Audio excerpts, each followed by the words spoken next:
ब्रज की लता पता तोड़ना निषिद्ध है। भैया यहाँ बैठे श्रोता भी सुन लो, कुंज में आए हो, कोई अपराध न बन जाए कि कोई लता तोड़ दो कि हम यहाँ से और नोच के ले जाएं। अपराध है। कुछ लोग तो अब ऐसे हो गए हैं, कहीं तुलसी उनको दिख जाए फिर तो जैसे बकरी मुंह मारती है ऐसे। तुलसी खाना बहुत स्वास्थ्य के लिए लाभकारी है, सिखा दिया लोगों ने।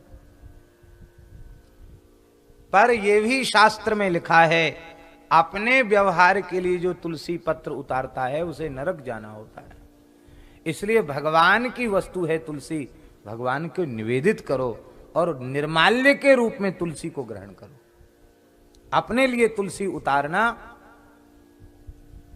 भगवान के अतिरिक्त किसी देवता विशेष के लिए भी तुलसी उतारना मना है, क्योंकि तुलसी भगवान की प्रिया है, वो भगवान की सेवा की वस्तु है, किसी अन्य की सेवा की वस्तु नहीं है तुलसी।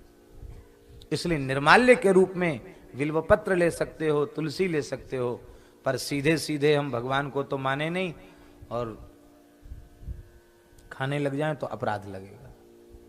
ध्रुव जी ने कहा जैसी हरी इच्छा। ध्रुव जी ने काल के सिर पर पैर रखा और विमान में विराजमान हो गए।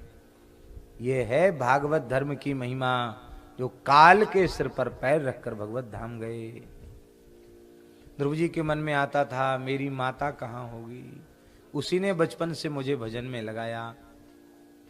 यहाँ मूल में भी ये संकेत है, तो भगवान के पार्षदों ने संकेत किया, हे ध्रुव जी, तुम्हारे जैसे भक्त को जन्म देने वाली माता पीछे कैसे रह सकती है।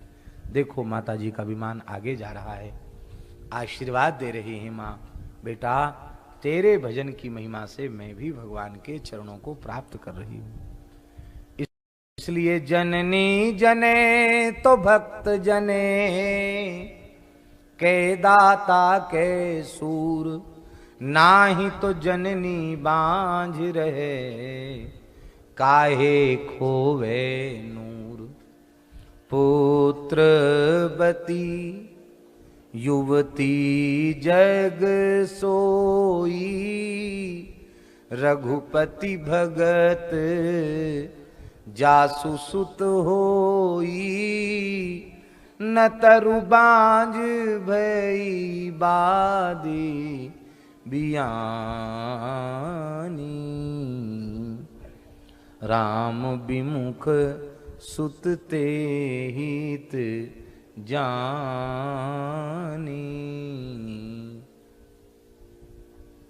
मलुकदास जी कहते हैं, मलुक सुमाता सुंदरी, जहां भक्त अवतार, बिना भगत बांझे भई जन्मी खर कतवार। भक्त को जन्म न दिया तो गधों को पैदा किया। महात्मा तो महात्मा होते हैं, खरी जो मन में आती सो कह देते हैं।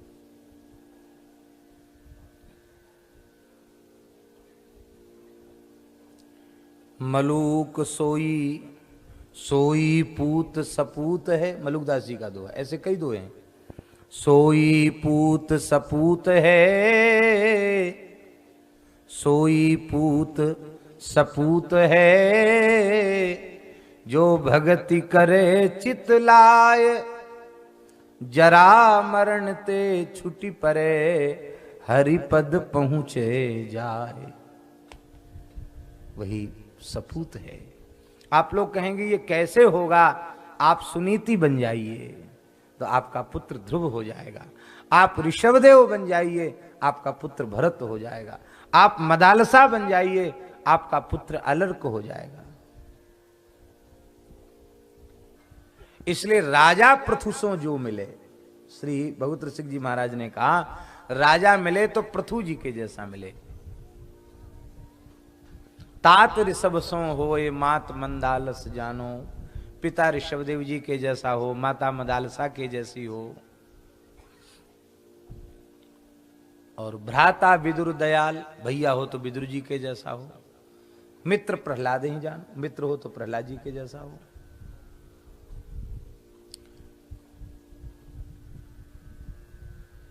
पुत्र कपिल सो होए, पुत्र कपिल जी के जैसा हो।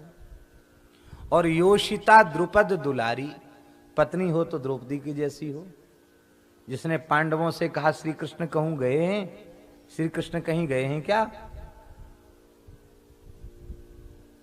और गुरु नारद सो मिले अकिंचन पर उपकारी, गुरु मिले तो नारद जी के जैसा मिले, अकिंचन और परोपकारी। भरता नृप अम्बरीश सो, पति मिले तो अम्बरीश जी के साथ, छोटी रानी को भजन में लगा दिया। भरता नृप अम्बरीश सो, राजा पृथु सो जो मिले, भगवत भवनिधि उद्धरे, चिदानंद रस में झिले। यही है ना बाबा, भगवत भवनिधि उद्धरे, चिदानंद रस में झिले।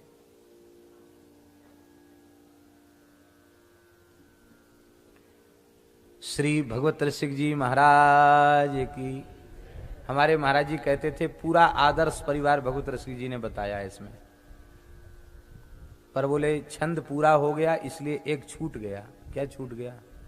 वो कहते थे बेटा तो बता दिया, पत्नी बता दिया, भाई बता दिया, पति बता दिया, मित्र बता दिया, बेटी छूट गई। तो महाराज जी कह करके व्याकुल हो जाते थे, कहते थे कि बेटी होए तो करमेती बाई की जैसी, बेटा हो तो कपिल के जैसा और बेटी हो तो कैसी, करमेती बाई के जैसी। परशुराम पंडित जी ने इसी वृंदावन में करमेती बाई को प्रणाम किया। बेटी तुमने कुल तो तार दिया, लेकिन हमारी नाक कट गई, सयानी बेटी गौने के समय घर छोड़ के भाग आई। बोले पिताजी क्या कह रहे हो? कही तुम कटी नाक, कटे यदि हो ये जो पे, कही तुम कटी नाक, कटे यदि हो ये जो पे, नाक एक भक्ति, नाक लोक में ना पाइए। भक्ति तो नाक, नाक का बड़ा महत्वपूर्ण स्थान है शरीर में। ये न रहे तो नकटा, सारी शोभा बिगड़ गई। नाक से ही शोभा है, नाक रहे तो सब सेवा खत्म। ऐसी बिना भक्ति के जीव नकटा है। सच्ची नाक भक्ति है, स्वर्ग के देवताओं को भी दुर्लभ है। बरस 50 लगे विषय ही में बास कियो, भय ना उदास तहूं चवे को चवाइए। पिताजी के पर्दा खुल गया और वे भजन में लग गए। बोले अब हमको यहीं रख लो भजन में, यहीं करूंगा भजन। बोले तुम्हारा वैराग्य इस कोटि का नहीं कि वृंदावन में रह के भजन कर सको, तो कोई आधार दो। तो एक बार करमेती विरह में बहुत व्याकुल थी, यमुना जी में अपने शरीर का विसर्जन करना चाहती थी। उस समय स्वयं यमुना जी ने प्रकट होकर श्याम सुंदर का एक विग्रह प्रदान किया, बिहारी जी का। उनका भी नाम बिहारी जी ही है। प्रतिदिन सत्संग एवं दर्शन के लिए श्री महाराज जी के ऑफिशियल चैनल को जरूर सब्सक्राइब करें।